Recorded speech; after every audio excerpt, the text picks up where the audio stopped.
Palmeiras pode perder jogador titular de graça no fim da temporada e parece que já tem clube interessado. Bora contar sobre isso, falar sobre o longo jejum do Peixe contra o Verdão. Eles se enfrentam nesse sábado na Vila Belmiro. Informação super importante e positiva para o torcedor do Corinthians, que você vai curtir. Bora falar também a respeito da SAF do Galo, com novidades, o que está faltando para que exista o acordo com o Peter Griff, atualizações do mercado do Vasco, que busca reforços para tentar melhorar o nível de desempenho do time. Preciso te contar sobre as últimas do mercado, bastidores, finanças e muito mais. Nem pense em sair daí, tenho certeza que você vai curtir bastante o vídeo de hoje do canal do Nicola. Antes, deixa eu só me apresentar, jornalista esportivo, trabalhando no meio desde 2000 e a missão é deixar você por dentro de tudo que acontece com o seu time do coração. Para não perder nada, aperta o botão vermelho de inscreva-se, ativa as notificações e vem curtir o vídeo comigo. Bora começar com as informações. Antes, só lembrar que todo esse conteúdo é um oferecimento de Bet-Boom. Tô colocando na tela os jogaços da rodada desse Campeonato Brasileiro no sábado. São tantos jogos no sábado que eu separei os principais. Tem Botafogo e Fluminense, para mim dá empate. Bragantino e Atlético Paranaense, novo empate. Curitiba e Atlético Mineiro, dá Galo mesmo fora de casa. São Paulo e Vasco da Gama, eu vou de São Paulo. Tem ainda Santos e Palmeiras. Vou de Palmeiras mesmo na condição de visitante. Por que eu tô te dando esses palpites? Para te deixar na cara do gol. Se inscreva agora mesmo na Bet-Boom, pegando o link que está no comentário fixo. Aproveite e use o código Nicola para ter direito a 100% de bônus no valor do seu depósito. Lembrando que a Bet-Boom é apenas para quem tem mais de 18 anos de idade e precisa jogar sempre com responsabilidade. Beleza? Bora começar o vídeo com o tradicional giro de notícias. A primeira informação é sobre a Justiça, que decidiu bloquear 3.800.000 reais da conta do Corinthians pela falta de pagamento a uma empresa que ela fazia a limpeza da Neoquímica Arena até o ano de 2018. Trata-se da Tejofran, que foi à Justiça depois de não receber e conseguiu esse bloqueio de 3.800.000 reais. Quero falar agora sobre o Santos. Miguelito, que era tratado como um dos grandes destaques dos últimos tempos na base do Santos, está perdendo espaço com o Odair Hellmann, nem foi relacionado para a partida contra o Palmeiras nesse sábado. Bora contar também que o Fenerbahçe ainda não desistiu de tentar a renovação de contrato de Jorge Jesus. JJ tem dado sinais de que vai embora no fim do mês de maio, mas o Fenerbahçe, para segurar o português, promete reforços de peso para a próxima temporada. JJ, que nesse momento é especulado como possível técnico da seleção brasileira se não der certo com o Ancelotti. Bora falar também que o Tribunal de Justiça de Minas Gerais ordenou o bloqueio de 8.400.000 reais dos cofres do Galo por causa de uma dívida com o Ronaldinho Gaúcho.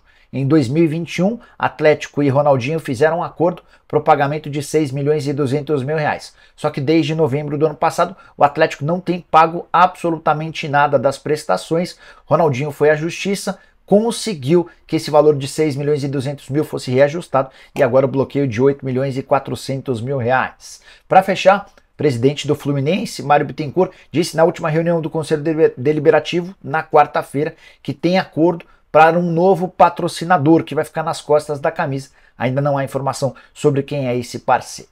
Bora com uma curiosidade. Futebol italiano está de volta ao topo do futebol mundial. E a maior prova disso foi dada com a presença de clubes italianos nas 3 principais decisões de competições europeias. Liga dos Campeões, Inter de Milão e Manchester City. Liga Europa, Roma e Sevilha. Conference League, Fiorentina e West Ham. É a primeira vez desde que a Conference League foi criada, algo recente, que o mesmo país consegue emplacar 3 finalistas.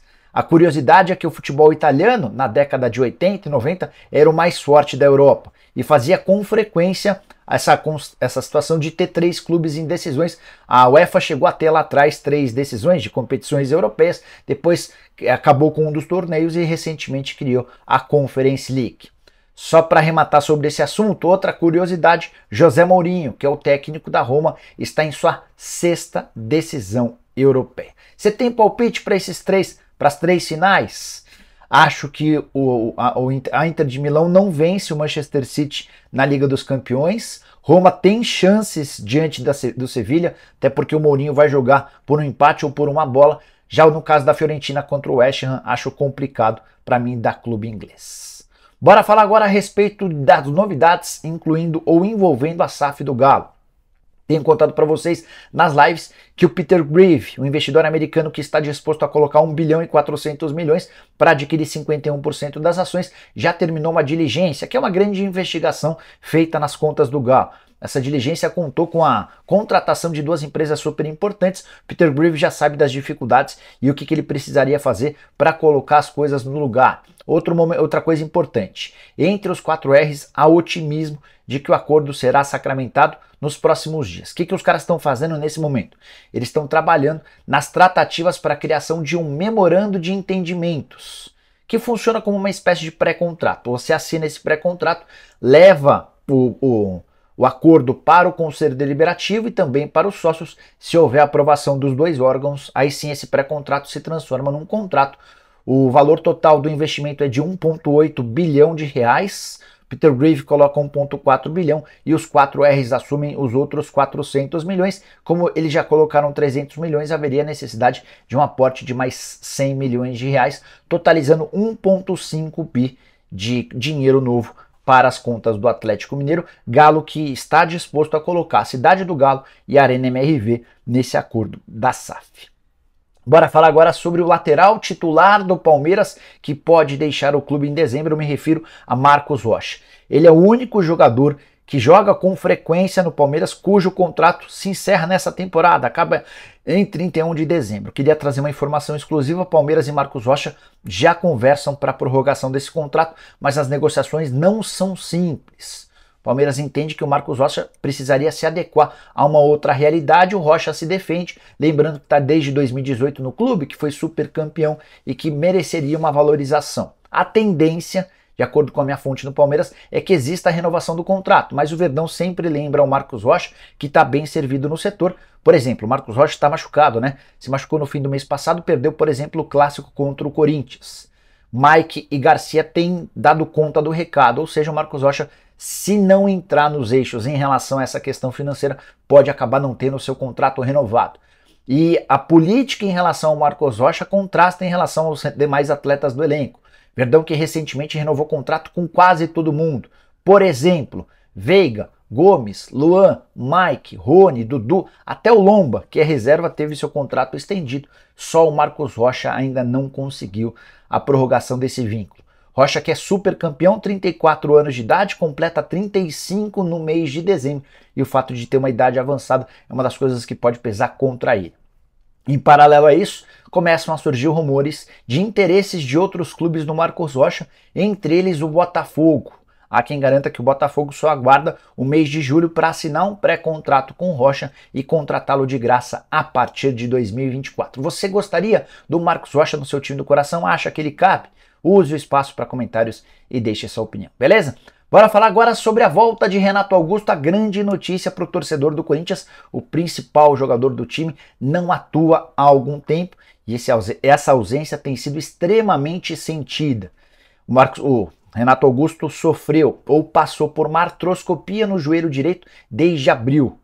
E a ausência dele coincide com o pior momento do time na temporada. O Corinthians não vence as 6 partidas, 5 delas sob o comando de Vanderlei Luxemburgo, são 2 empates e 3 derrotas. O Corinthians está na zona do rebaixamento no Campeonato Brasileiro, corre enorme risco de cair na Copa do Brasil depois de perder por 2-0 para o Atlético Mineiro, e na Libertadores da América vai precisar vencer seus principais concorrentes fora de casa para conseguir a classificação: Argentino Júnior e Independente Del Valle. Sobre o Renato, fase final de recuperação, ele agora vai para a última das etapas, que é o trabalho no campo com bola ao lado dos companheiros. E a expectativa dentro do Corinthians é de que ele esteja à disposição para o jogo contra o Atlético Mineiro, partida de volta da Copa do Brasil, informação divulgada nas últimas horas pelo pessoal do GE. Dessa maneira, o Renato ficaria de fora do confronto contra o Flamengo domingo, Campeonato Brasileiro, do jogo contra o Argentino Júnior na próxima semana, fora de casa, Libertadores da América, e também perderia o jogo contra o Fluminense, válido pelo Brasileirão, esse na casa alvinegra. O grande problema é saber se o Vanderlei Luxemburgo consegue resistir a esses 3 jogos, porque em caso de novas 3 derrotas, a tendência é que o Luxa, que já tem o pior aproveitamento de pontos de um técnico do Corinthians nesse século, seja dispensado se não conseguir emplacar essas 3 vitórias. De qualquer forma, pro torcedor corintiano, uma baita notícia saber que o Renato já tem data para voltar. Ele é o principal jogador alvinegro, sem sombra de dúvida. E você, acha que o Luxa resiste a esses 3 jogos? consegue pontos ou corre o risco de ser demitido. Vale a lembrança de que Mano Menezes deve deixar o Internacional nos próximos dias e se transformar num enorme fantasma para o Vanderlei Luxemburgo. Quero falar agora sobre o clássico entre Santos e Palmeiras, marcado para esse sábado, 21 horas, na Vila Belmiro. E o Santos vai para esse jogo com o pior retrospecto possível. Nos últimos 11 jogos, nenhuma vitória do Peixe. Essa coisa vai piorar. São 9 triunfos alviverdes e 2 empates, sendo que nos últimos 8 jogos o Palmeiras venceu todos. Abel Ferreira nunca perdeu para o Santos desde que foi contratado pelo Palmeiras no final do ano de 2020. É importante dizer que o Santos não vence o Palmeiras há 1.318 dias. A última vez que isso aconteceu foi num 2-0 num jogo disputado em 19 de outubro de 2019. É inclusive essa série a melhor do Palmeiras nos últimos 81 anos. O Palmeiras não conseguia ficar tanto tempo sem perder para o rival desde a década ou há 8 décadas. A última vez que chegou a 11 jogos de invencibilidade contra o Santos foi em 1942. Na oportunidade, inclusive, o Verdão chegou a ficar 12 jogos invicto. Se não perder na Vila Belmiro, iguala esse recorde. E você tem palpite para esse jogo? Eu acho que vai dar Palmeiras, mais uma vez, diferença muito grande do ponto de vista técnico. A única coisa importante que a gente precisa trazer em relação ao Santos é que o Odair Hellmann, que já esteve extremamente ameaçado de demissão, ao que parece não cairá, mesmo em caso de derrota, a menos que perca de forma vexatória. Quero fechar o vídeo para falar sobre as últimas no mercado no Vasco. Muitas especulações. Talvez o Vasco seja o clube que hoje mais especule sobre reforços. E agora estão dizendo que o Marcinho, atacante que já passou pelo Fortaleza e nesse momento defende o Kawasaki Frontale lá do Japão, é um dos alvos. Jogador de 28 anos de idade, revelado no futebol brasileiro pelo Novo Hamburgo, com passagem pelo Internacional, pelo Ipiranga e pelo Fortaleza. Viveu bons momentos no Fortaleza, tanto que foi vendido para a China.